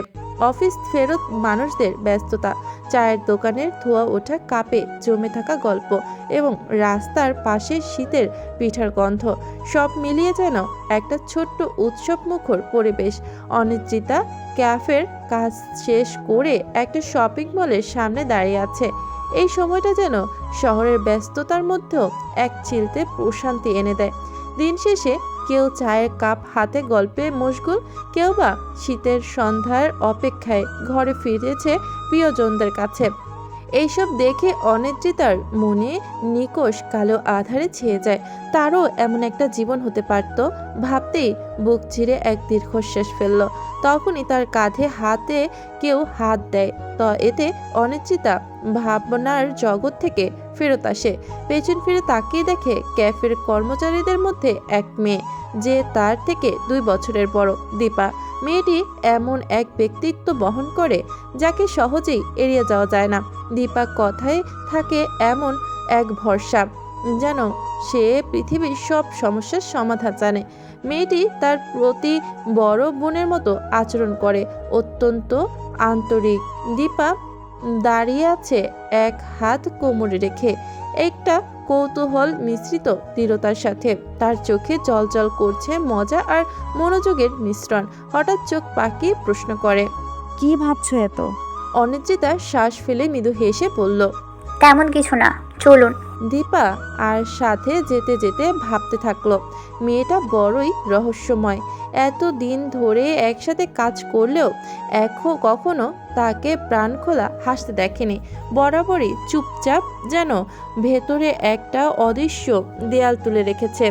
দীপার মনে হচ্ছিল এই অনিদ্রিতার সাথে তার পরিচয় যেন এখনো অসম্পূর্ণ। অনিদ্রিতা শহরে নতুন হওয়ায় তার কিছু কেনার দরকার পড়লে তাকে সাথে করে নিয়ে আসে, কারণ দীপার এই শহরেই বাড়ি। মলে ঢোকার পর অনিদ্রিতা চারপাশটা বেশ মনোযোগ দিয়ে দেখতে থাকলো। তার চোখে নতুন শহরের প্রতি একটা নিঃশব্দ কৌতূহল। সে ধীরে ধীরে পছন্দের কিছু জিনিস বেছে নিল। আর দীপা তার পাশেই দাঁড়িয়ে। ভেতরে ভেতরে সে ভাবছে, এই নিশ্চুপ মেয়েটার পৃথিবী কি এতটাই নিঃসঙ্গ? দীপা একবার মুখ খুলে কিছু বলার চেষ্টা করলো, কিন্তু অনিদ্রিতার চোখের গভীরতা দেখে থেমে গেল। তার এই শান্ত অথচ বিমুগ্ধ অবস্থাটা যেন বলে দিচ্ছে তার জীবন একটা গল্প, যা সে কাউকে বলতে চায় না। তবু মলের উজ্জ্বল আলোয় মানুষের মুখরিত হাসির মাঝেও দীপার চোখে একটা অদ্ভুত কষ্টের ছায়া স্পষ্ট হয়ে উঠল। অনিদ্রিতাকে দেখে তার মনে হলো, কিছু মানুষ আসলেই হাসি হারিয়ে চিরকাল নিঃশব্দের সাথেই চলাফেরা বেছে নেয়। অনিদ্রিতারা কেনা কাটা করে শপিং মলের বাইরে বের হয়। দীপারও কিছু জিনিস কেনার ছিল, যার জন্য দেরি হয়ে গেল। আজ আর সে পড়াতে যাবে না, ভালোই রাত হয়ে গিয়েছে। তাই স্টুডেন্টদের বাসায় কল দিয়ে জানিয়ে দিল। তারপর দীপাকে বিদায় দিয়ে বাসায় ফেরার জন্য গাড়ি খুঁজতে থাকলো। হঠাৎ গতকাল রাতের কথা মনে পড়লে অনিদ্রিতা কেমন একটা ভয়ে শিউরে উঠল। গতকাল রাতের স্মৃতি অনিদ্রিতাকে যেন এক গভীর অস্বস্তি আর ভয়ে আবৃত করে রেখেছে। বুকের গভীরে একটা অদ্ভুত অনুভূতি, যেন কেউ তাকে অনুসরণ করছে। তার মনের গহীনে সন্দেহের ছায়া ক্রমশ গাঢ় হতে শুরু করে। আজ রাতে হয়তো তারা তাকে খুঁজতে আসবে, কারণ তার বাসা জঙ্গলের একেবারে পাশে। সবার সন্দেহের তীর প্রথমেই তার দিকে ধাবিত হবে, এটা সে জানে। বাসা থেকে বের হওয়ার পর থেকেই যেন অদৃশ্য কারো নজরে রয়েছে সে।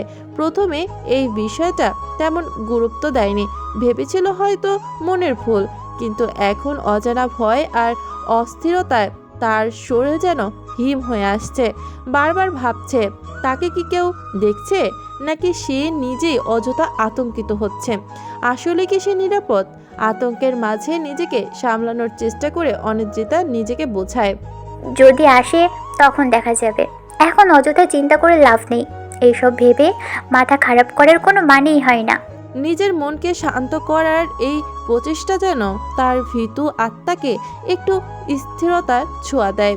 সে চোখ বন্ধ করে কয়েক মুহূর্ত গভীর শ্বাস নেয়।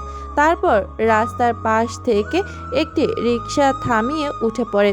রিক্সা চলার ছন্দময় শব্দে যেন অস্থির মনের অশান্ত ঢেউ কিছুটা হলেও থিতিয়ে আসে। তবুও একটা অস্পষ্ট আশঙ্কা তার ভেতরে গভীর ছাপ ফেলে যায়। অনিদ্রিতা দীপাকে একটা বাসা খোঁজার জন্য বলেছে, কিন্তু ওই বাসাটার মতো শহরের বুকে কম দামে কোনো বাসা পাবে কি সন্দেহ।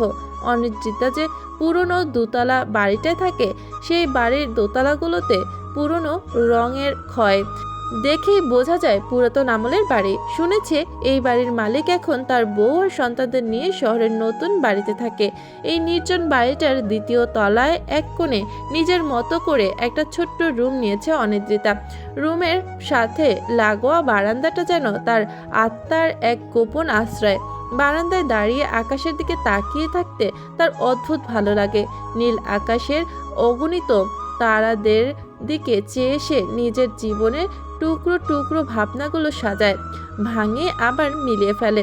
চাঁদ তখন তার একমাত্র সঙ্গী হয়ে ওঠে। চাঁদের আলোয় সে নিজের একাকিত্বকে জড়িয়ে ধরে, যেন সেই নীরব আলোই তার মনের সব দুঃখ কষ্ট মুছে দেয়। অনিদ্রিতা যখন বাসার দরজা খুলে ভেতরে পা রাখলো, তার মনে হলো যেন ঘরটিতে একটি অদ্ভুত গভীরতা ঘিরে রয়েছে। বাতাসে একটি অজানা স্থিরতার আভাস, যা মুহূর্তের জন্য তাকে থমকে দিল। কিন্তু সে যেহেতু বাসায় একাই থাকে, তাই মনের সেই অস্তিত্ব ঝেড়ে ফেলে সোজা সিঁড়ি বেয়ে উঠে গেল দোতলার নিজের রুমে ঢুকে হাতে থাকা ব্যাগগুলো সাবধানে প্রাচীন কাঠের খাটটির উপর রাখলো। খাটটি যেন সময়ের গল্প বলে, তার জীর্ণ কাঠের উপর ভেসে উঠছে পুরনো দিনের ছাপ। এটি এই ঘরেরই একটি অঙ্গ, বহু আগের বাসিন্দাদের স্মৃতি ধরে রেখেছে, যা দেখে বোঝা যায়। ব্যাগগুলো থেকে একটি নিয়ে অনিদ্রিতা ওয়াশরুমে ঢুকলো, গোসল করার জন্য প্রস্তুত হলো। সারাদিন বাইরে কাটানোর পর বাসায় ফিরলে তার জন্য গোসল একটি অবশ্যম্ভাবী অভ্যাস। যদিও শীতল ঠান্ডায় গোসল করার ফলে তার ঠান্ডার সমস্যা বেড়ে যাওয়ার ভয় থাকে, তবুও সে এড়িয়ে যেতে পারে না। তরল পানির শীতল ধারায় ক্লান্ত শরীরটা ধুয়ে নিল। পানির ফোঁটাগুলো যেন তার সমস্ত ক্লান্তি মুছে দিয়ে সজীবতার অনুভূতি এনে দিল। গোসল শেষে সে একটা লং টপস আর শীতের জন্য লেডিস ট্রাউজার পরে চুল ঝাড়তে ঝাড়তে বাইরে বের হয়। সে যেহেতু বাসায় একা থাকে, তাই গায়ে ওড়না না দিয়ে হাতের তোয়ালেটা বারান্দায় নেড়ে দিয়ে কিচেনে চলে যায়। খুব খিদে লেগেছে, সারাদিন কিছু খাওয়া হয়নি। সকালে সেই খেয়ে বের হয়েছে সে। তটিটি কোনো রকমের নুডলসটি রান্না করে ডাইনিং টেবিলের উপর রেখে বসলো। যেই গালে দিতে যাবে সেই মুহূর্তে চারপাশে নিস্তব্ধতাকে চির তুলে কারো বর্জ্য গম্ভীর কণ্ঠের কথাগুলো শুনতে পায়। হেই ব্রেভ উইম্যান। অনিশ্চিতার শরীরে এক অদ্ভুত সঞ্চালন শুরু হলো। হুড়মুড় করে চেয়ারটি ছেড়ে উঠে দাঁড়ালো সে। তার মুক্ত চুলগুলো ক্ষিপ্তভাবে ঘাড়ের দুই পাশ দিয়ে সামনে এসে ঝুলিয়ে দিল। দরজার দিকে তাকিয়ে দেখতে পেল এক বলিষ্ঠ যুবক। তার ঠোঁটের মাঝে জ্বলন্ত সিগারেট, দুই আঙ্গুলের মাঝে ধোঁয়া উড়ে যাচ্ছে, আর সিগারেট আবার ঠোঁটে ফিরে যাচ্ছে। যতই সে অনিশ্চিতার কাছে এগিয়ে আসছে, যুবকের চেহারা ততই স্পষ্ট হতে থাকছে। প্রখর তীক্ষ্ণতা তার চোখে, যেন সে কোনো কিছু খুঁজে বের করতে এসেছে। অনিশ্চিতার বুকের ধুকপুক বাড়ছে। ভয়, উদ্বেগ, আশঙ্কার মিশ্রণ একে একে তাকে আষ্টে পৃষ্ঠে ঘিরে ধরছে। সে যুবকের পিছে তাকিয়ে দেখতে পায় তার দরজার দুই পাশে দুইটা বডিগার্ড টাইপের লোক দাঁড়িয়ে আছে। বাইরে হয়তো আরও আছে। সে বুঝতে পারল এরা কারা আর কেন এসেছে। আজ হয়তো তার এখানেই জীবনের শেষ দিন। অনিশ্চিতা তার মনের অগণিত ভাবনার মধ্যে ডুবেছিল। ঠিক তখনই চেয়ারে গা ঘষা আওয়াজে তার দৃষ্টি সেদিকে চলে যায়। যুবকটি পায়ের উপর পা তুলে এক হাতে সিগারেট ধরে অন্য হাতে চেয়ারের পেছনে অবলম্বন হয়ে নিঃশব্দে বসে সিগারেট খাওয়ায় মগ্ন। ধূমপান করতে করতে যেন সে পুরোপুরি অন্য এক জগতে চলে গেছে, যেখানে তার চারপাশের মানুষ বলে কিছু নেই। সে সিগারেটে মগ্ন থাকা অবস্থায় অনিশ্চিতাকে গুরু গম্ভীর কণ্ঠে সামনে এসে দাঁড়ানোর আদেশ করল। Come at stand your front. Anidrita তার এমন ব্যবহার মনে মনে রেগে গেলেও কিছু বলল না, কারণ আজকের পর বেঁচে থাকতে পারবে কি তারই ঠিক নাই। সে কিছু না বলে আস্তে আস্তে হেঁটে তার সামনে দাঁড়িয়ে সে বলিষ্ঠ যুবকটিকে পর্যবেক্ষণ করতে থাকলো। তার গায়ে একটা ব্ল্যাক প্যান্ট আর সাদা শার্ট। সে মনে মনে বলল, এর কি শীত লাগে না কি? তার বাইসেপস ফোলানো এবং দৃঢ়। হাত ভাঁজ করলেই পেশির সুস্পষ্ট ভাঁজগুলো চোখে পড়েছে, যেন সাদা শার্টের হাতা ছিঁড়ে মাংসপেশিগুলো বের হয়ে আসতে চাচ্ছে। বাম হাতের কবজিতে একটি রোলেক্স ঘড়ি পড়ে আছে। সে একটা বিষয় লক্ষ্য করলো, ডান কানে নাইফ আঁকিতে একটি ব্ল্যাক ইয়াররিং ঝুলে আছে। এতে যেন যুবকটিকে আরো বেশি আকর্ষণীয় করে তুলেছে। চোখ, নাক, ঠোঁট সব যেন চেহারার সাথে মিলিয়ে নিখুঁতভাবে তৈরি করেছেন। এক কথায় সুদর্শন এক যুবক। যে কোনো মেয়ে এক কথায় প্রেমে পড়বে নিশ্চিত, কিন্তু তার এই সুন্দর চেহারার পিছে যে কুৎসিত কাজ করে বেড়ায়, সেটাই জানলে মনে হয় না আর কেউ তার সামনে এসে দাঁড়াবে। তাকে দেখলেই আতঙ্কে শত হাত দূরে থাকবে। তার ভাবনার জগৎ থেকে তার সামনে বসে থাকা যুবকটি টেনে হিচড়ে বের করে আনলো একটা প্রশ্নে। নাম কি? অনিদ্রিতা ভাবলো মিথ্যা কথা বলবে, কিন্তু তার আগে বর্জ্য গম্ভীর কণ্ঠের কথা শুনে থমকে গেল এক মুহূর্তে। ভুল করেও মিথ্যা বলার চেষ্টা করিস না। যেদিন সত্যি জানতে পারবো সেদিন কিন্তু তোর জীবনের সাথে ঠিক কী ঘটবে তা আমি নিজেও বলতে পারছি না। এমন কথা শুনে অনিশ্চিতা নিঃশ্বাস আটকে আসার অবস্থা, কিন্তু তার এমন ভয় পাওয়ার বিষয়টা সামনে বসে থাকা যুবককে বুঝতে দিল না। অতঃপর কোনো রকম কণ্ঠে ধীরতা এনে তার নামটা বলল। অনিদ্রিতা। নামটা শুনে উমাইর বাঁকা হাসল। সে তো প্রথমে তাকে দেখেই বুঝতে পেরেছে এই সেই মেয়ে সে সিগারেটটা ফেলে দেয়। পেছন থেকে প্যান্টে গুজে রাখা বন্দুকটি বের করে হাত বুলিয়ে থাকা অবস্থায় বন্দুকের দিকে তাকিয়ে থেকেই উমাইর হুস্কি স্বরে বলল, ভালো লাগলো সত্য কথা বলতে শুনে। আমি আবার মিথ্যাবাদীদের ঘৃণা করি। একটু থেমে আবার বলল, আশা করি তুই এতক্ষণে জেনে গিয়েছিস আমি কে আর কেন এসেছি। অনিশ্চিতা কিছুক্ষণ নিশ্চুপ থাকে, তারপর গম্ভীর মুখে উত্তর দেয়। জানি। উমাইর হুট করেই বন্দুকটি অনিশ্চিতার কপাল সোজাসুজি নিক্ষেপ করে ধরল।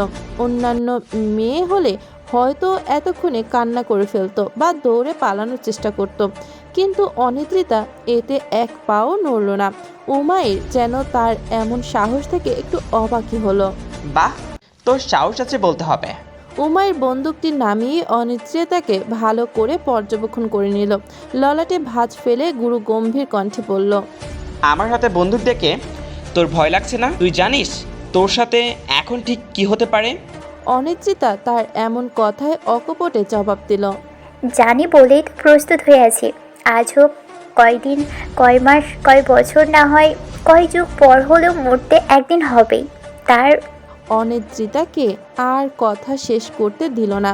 তার আগেই উমাইর বর্জ্যপাতের মতো গর্জন করে উঠল। স্টপ! অনিদ্রিতার সারা শরীরে বিদ্যুতের ঝটকা খাওয়ার মতো হলো তার এমন ধমকে। সে না চাইতেও 2 পা পিছিয়ে গেল। তার মনে হচ্ছে সে একা না, তার সাথে এই 2তলা বিল্ডিংয়েও সম্পূর্ণ কেঁপে উঠল। তার মানে হচ্ছে কানে তালা লেগে গিয়েছে।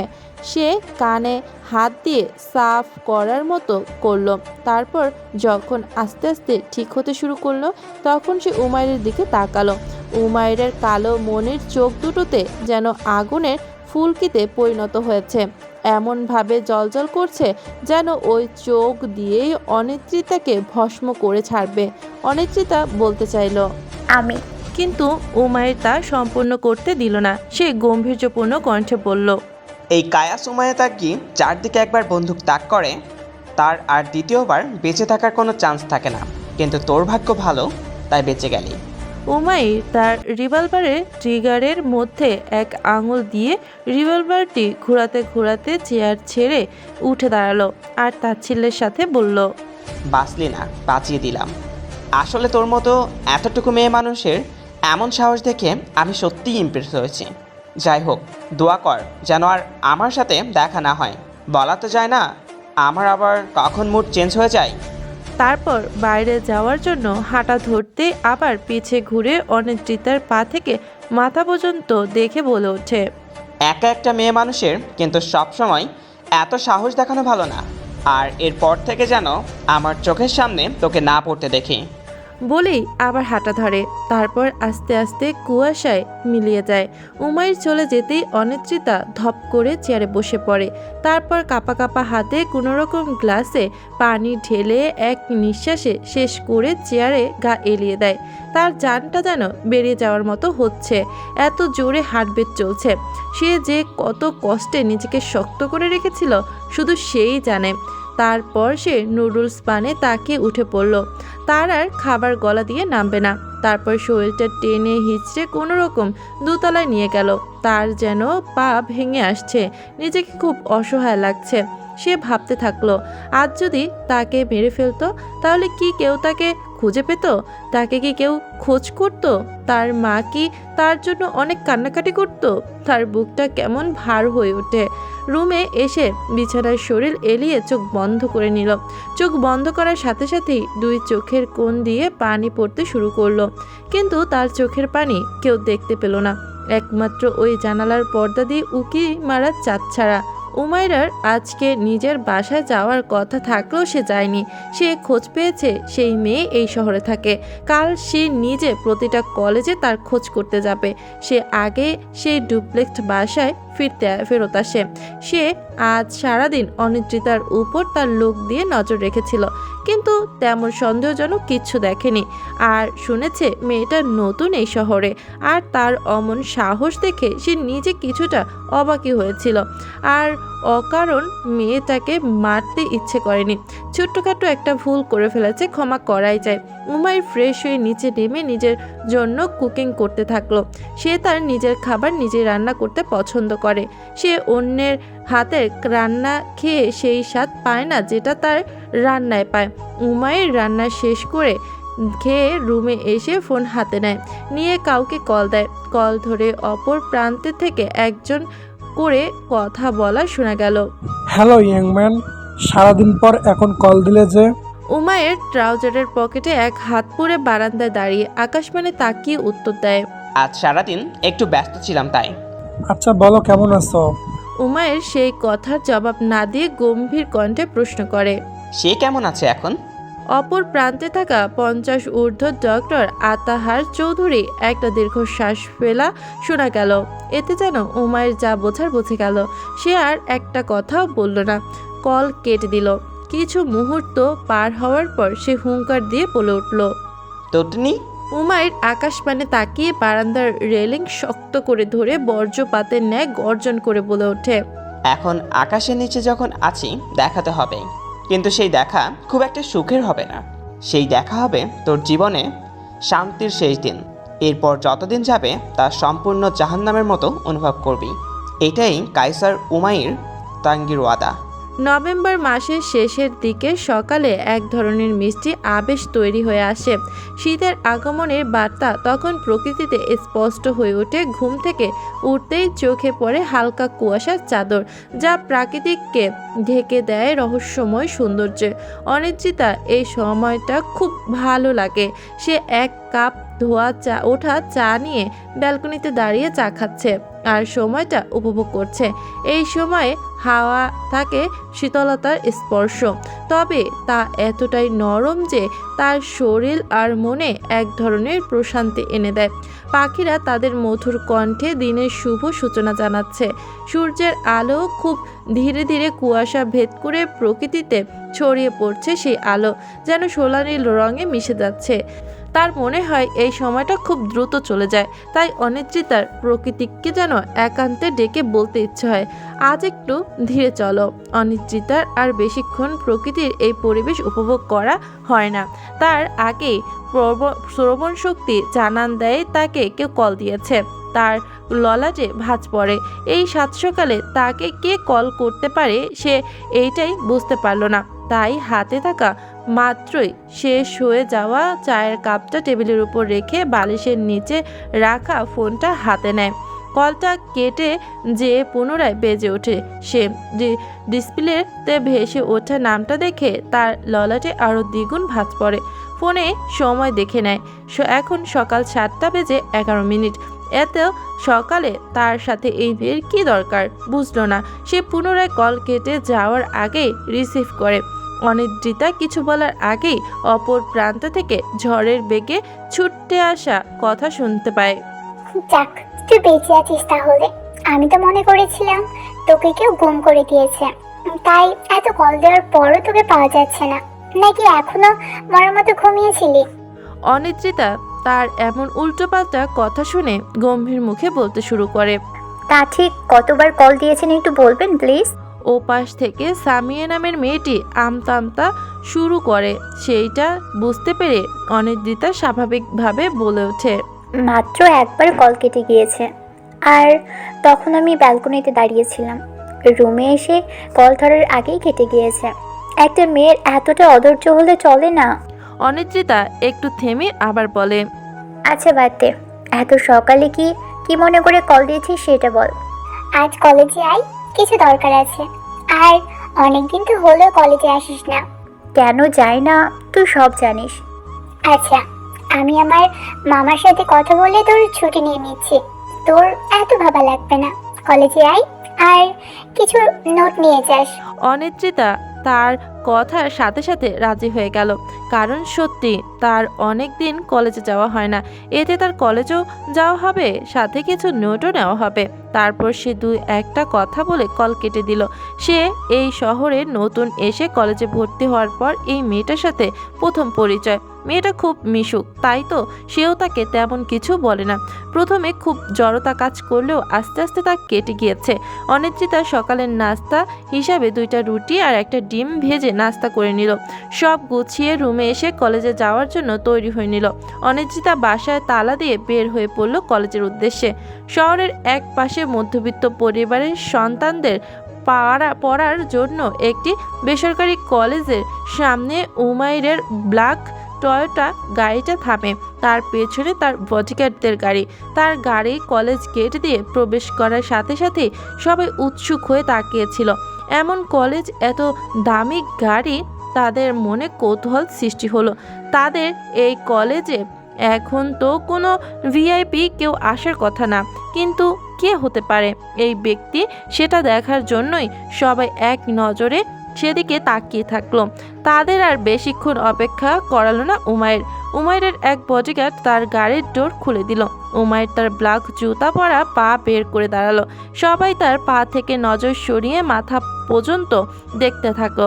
ব্ল্যাক প্যান্ট আর ব্ল্যাক শার্টের উপর ব্ল্যাক জ্যাকেট পরা, বাম হাতের কবজিতে অন্য দিনের মতোই জড়ানো আছে রোলেক্স ঘড়ি। মুখে মাস্ক পরার কারণে আর তার সম্পূর্ণ চেহারা দেখতে পারল না। সে নিজের চেহারা সবসময় প্রকাশ্যে রাখতে পছন্দ করে না।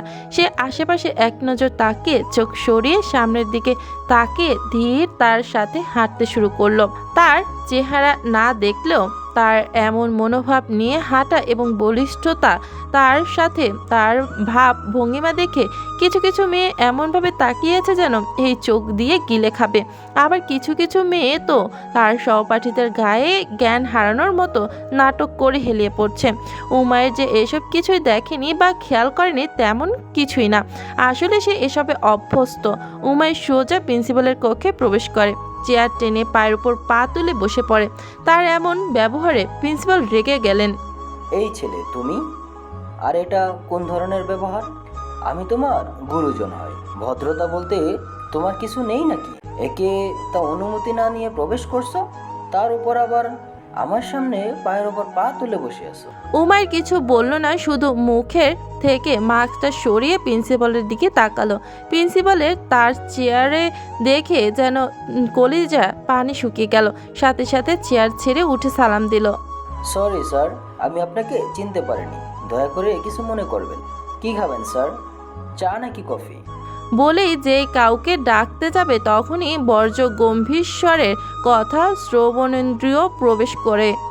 নাম তটিন শেখ, বয়স 19, ইন্টার সেকেন্ড ইয়ারে পড়ে।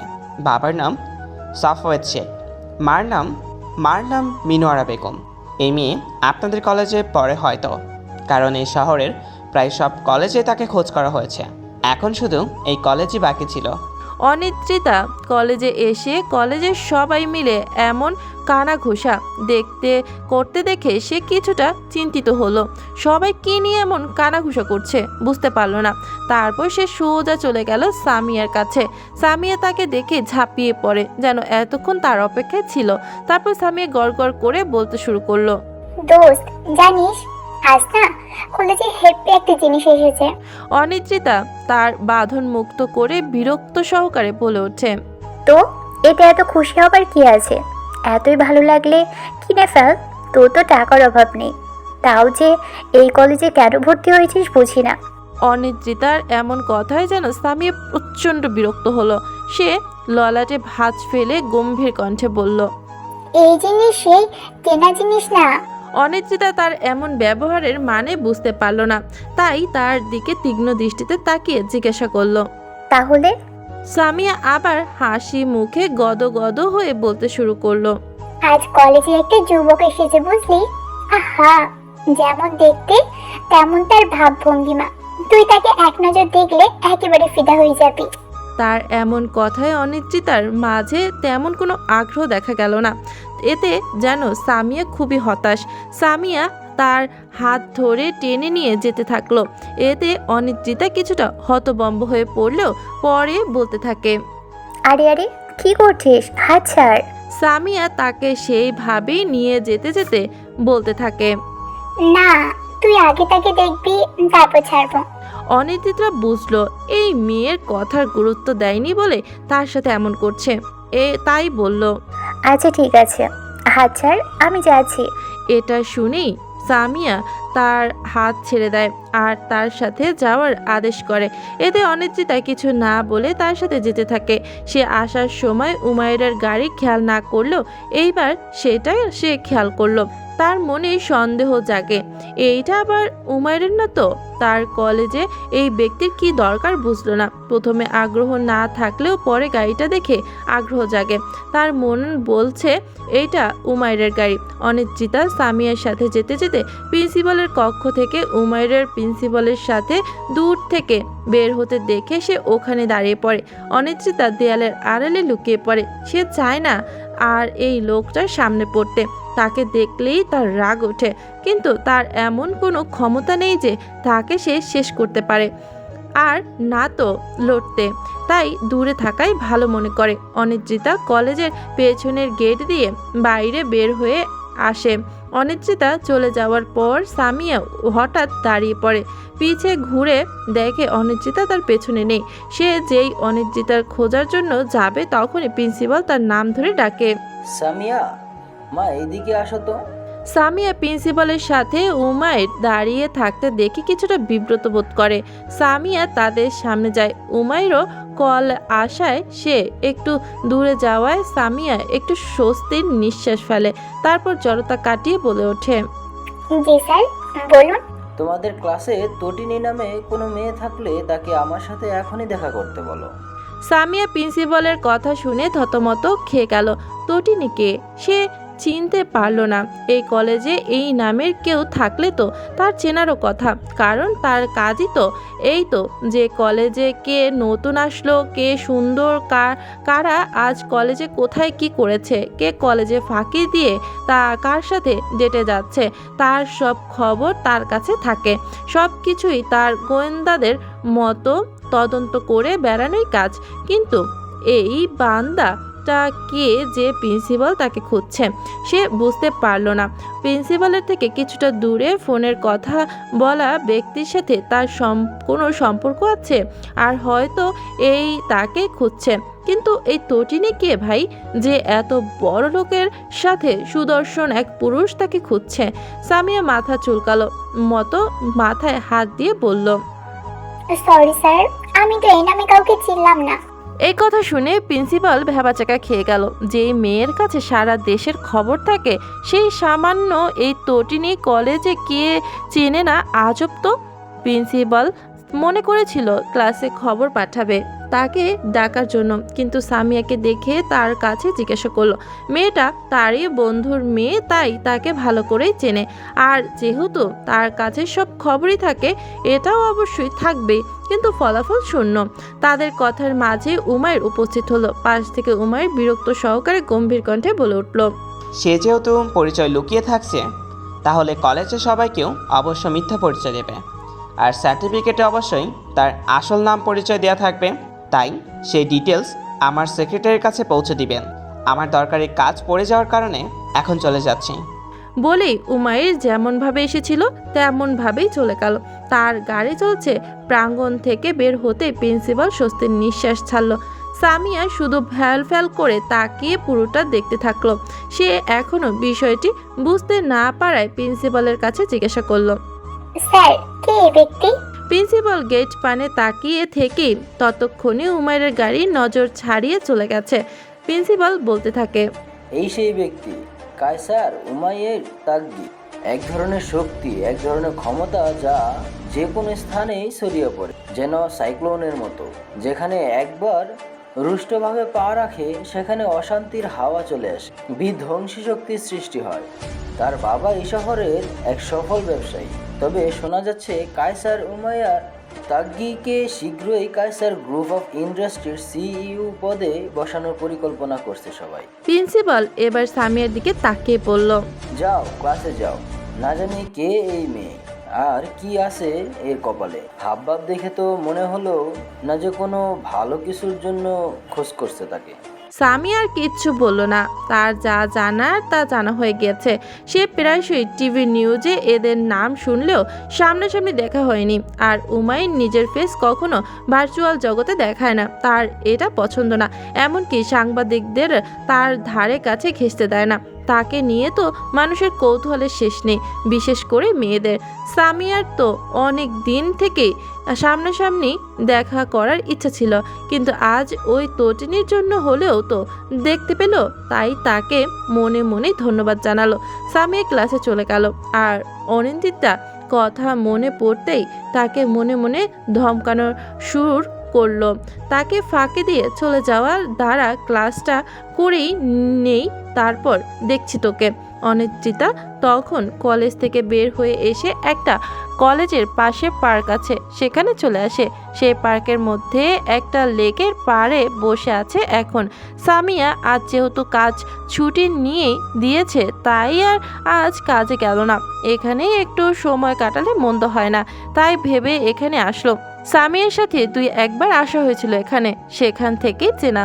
মেয়েটা আসলেই একটা মায়াবতী চিকন শ্যামল বর্ণ, হালকা লম্বাটে মুখ, ডাগর ডাগর চোখ, এতেই যেন মেয়েটাকে মানায়। সে যে কয়েক মাসের পরিচয়, তার ব্যবহার দেখলে বোঝা যাবে না। অনিশ্চিতার জীবনে না পাওয়ার মধ্যে এইটা একটা পাওয়া। সে তাকে প্রথমে এমন সাহায্য না করতো তার কি হতো? সে এই শহরে কিছুই চিনত না, আর না তো তার কেউ আছে এখানে আপন বলতে। এই শহরের বুকে তার মতো মেয়ে মানিয়ে নিয়ে থাকা কোনো যুদ্ধের থেকে কম কিছু না। তারপর সে তাচ্ছিল্যভাবে হাসল, এই ভেবে যে তার জীবনটাও তো একটি যুদ্ধক্ষেত্র। তারপর বেঞ্চে মাথা হেলিয়ে চোখ আধ বোঝা করে একটি দীর্ঘশ্বাস ফেলল। আমার ছোট্ট একটা অগোছালো ছন্দছাড়া জীবনে কত না পাওয়ার আক্ষেপ। জীবনের সকল ছন্দ সুর হারিয়ে গেছে সেই কবেই। অদ্ভুত ছন্দপতন চলছে জীবনে। তারপর আমি নিজেকে হারিয়ে ফেলেছি একটা ধূলিমাখা কোলাহলময় শহরের কোণে।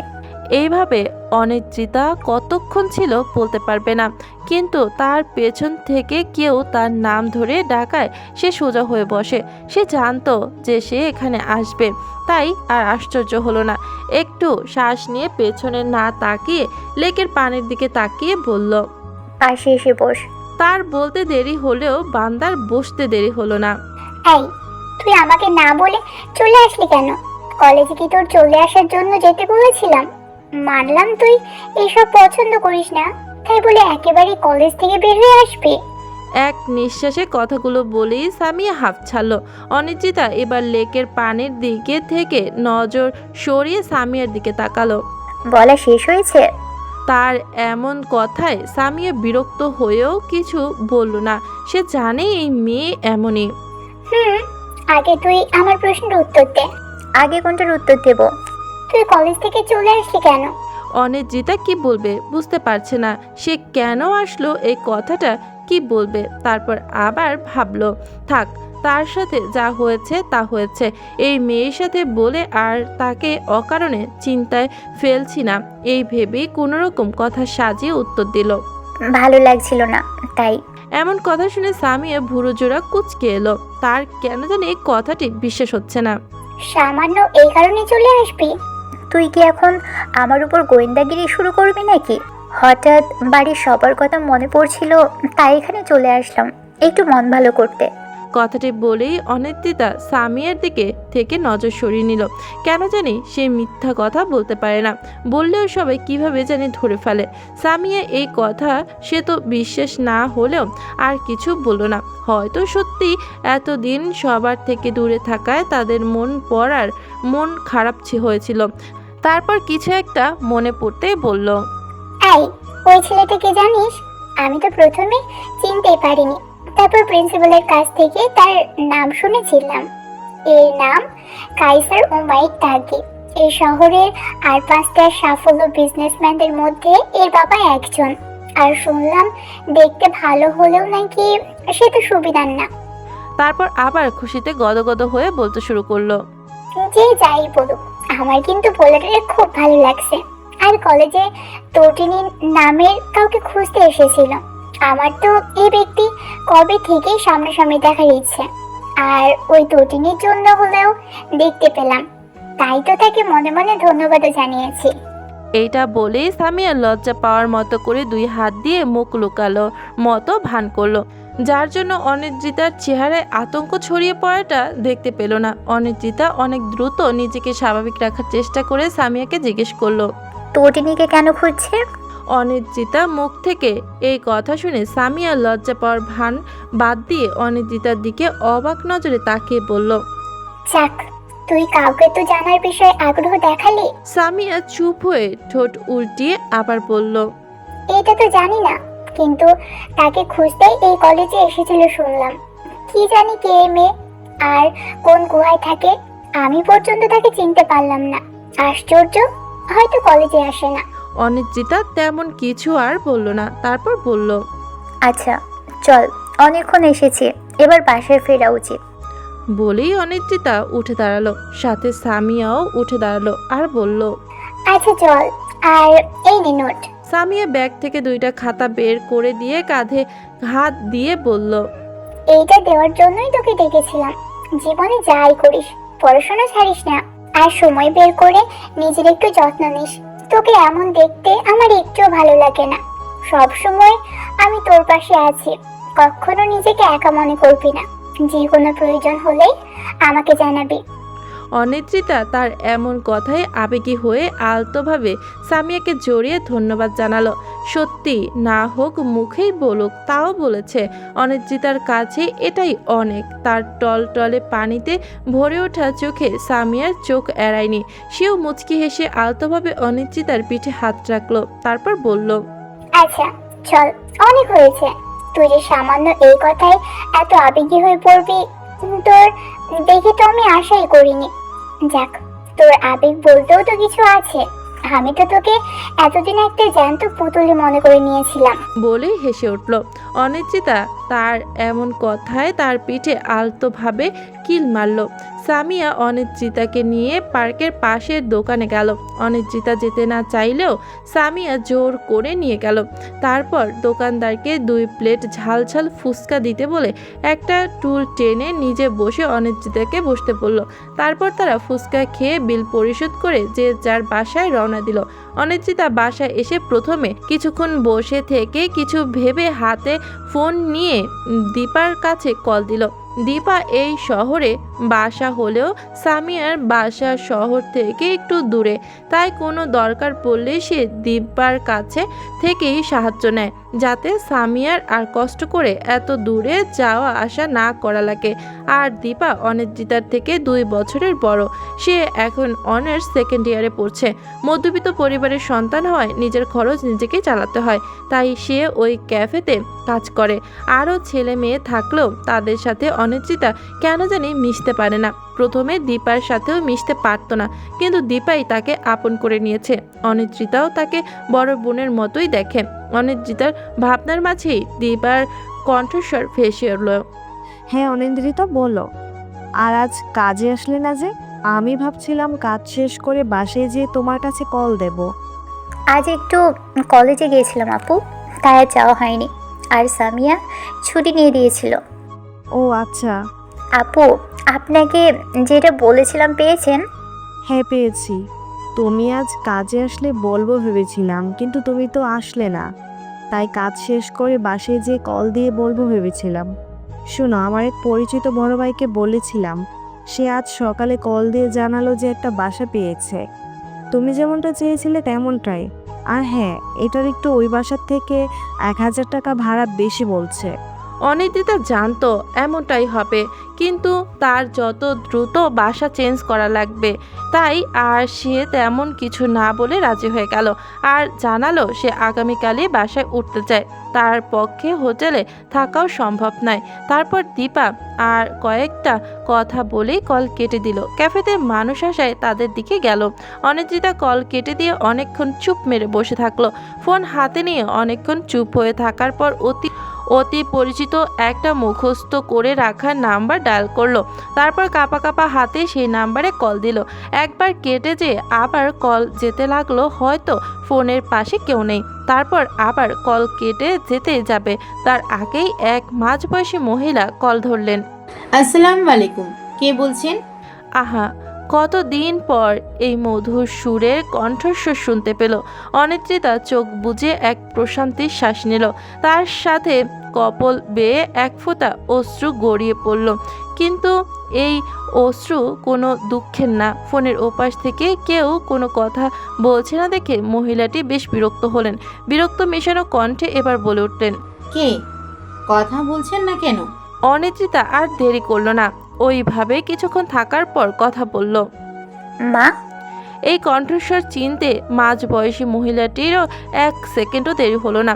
কত মাস পর শুনতে পেল তার কলিজা ছেঁড়া সন্তানের ডাক। তাকে চিনতে কি কখনো ভুল হবে তার? না, হবে না।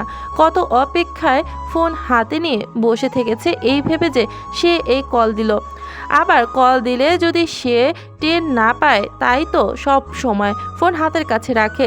এখন বাইরে তার ছেলেকে ভাত খেতে দিচ্ছিল, তাই প্রথমে কল ধরতে পারেনি। তারপর দ্রুত হাত ধুয়ে আঁচল দিয়ে মুছতে মুছতে কল ধরল।